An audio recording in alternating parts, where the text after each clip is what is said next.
Hello guys, কেমন আছেন সবাই? আচ্ছা, আপনারা গেস করুন তো আমি কই আছি। আমি আছি এখন টেকনাফে। এই যে দেখুন কত বড় বড় মাংস।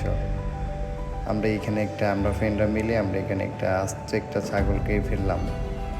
তো আমরা এখন একটা পিকনিক করতেছি। তো এখানে আমার দাওয়াত ছিল, আমি ঢাকা থেকে গিয়েছিলাম এখানে। তো এখানে গাইস ভিউটা দেখুন, আসলে না বললে নয়।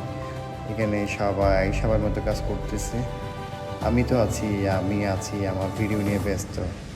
শুধু আমি দেখলে আমি খেলে তো হবে না, আমার যারা আছে ফ্রেন্ড ফলোয়ার্স আছে তাদেরকে তো দেখাইতে হবে। তো এখানে সবাই, একজন বাটান্না করতেছে, আরেকজন ইয়া করতেছে, সবাই ব্যস্ত। তারপর আমি ওইদিকে গিয়ে একটা ভিডিও করে ফেললাম, দেখুন ব্যাস।